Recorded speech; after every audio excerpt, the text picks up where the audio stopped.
Une photorésistance est un capteur de lumière. Elle permet donc de détecter de la lumière. Et je place cette photorésistance dans un circuit en boucle, comme ceci, on dit en série, avec un moteur et une pile.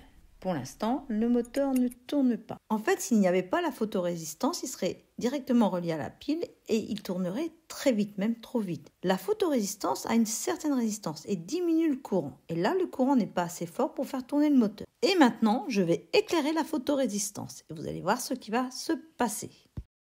Au début, le spot est éloigné, je l'approche petit à petit, regardez bien ce qui va se passer.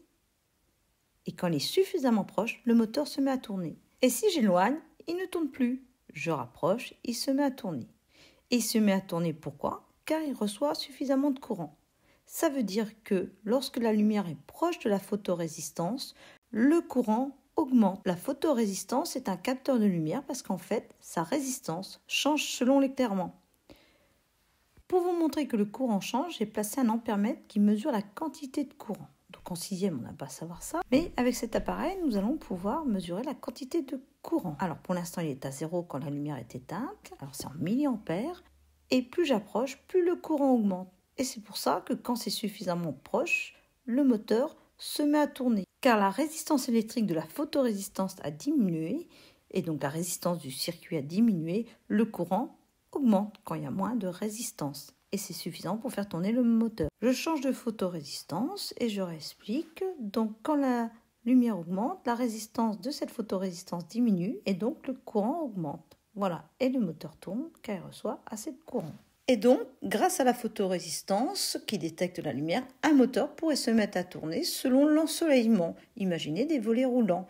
Beaucoup de soleil, la photorésistance détecte cette forte lumière et met en route les volets roulants et ainsi empêche qu'il fasse trop chaud dans la maison.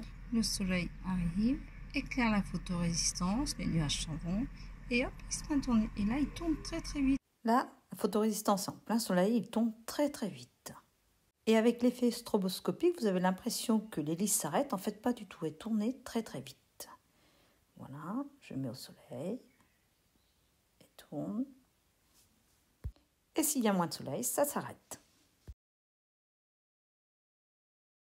Un système avec une diode, toujours un circuit en boucle, la photorésistance, j'éteins la lumière, la DEL est éteinte et dès que je vais allumer la lumière, imaginez que ce soit une photorésistance qui soit à l'extérieur, qui veut montrer qu'il y a de la lumière extérieure, on peut avoir un petit témoin lumineux par exemple dans une maison pour vous montrer qu'il y a de la lumière extérieure.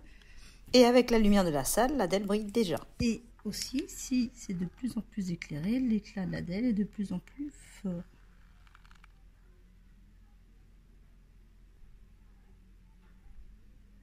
Et maintenant, j'ai placé un buzzer dans le même type de circuit en boucle avec la photorésistance. Et là, nous allons avoir un signal sonore dès qu'il y aura une trop forte lumière.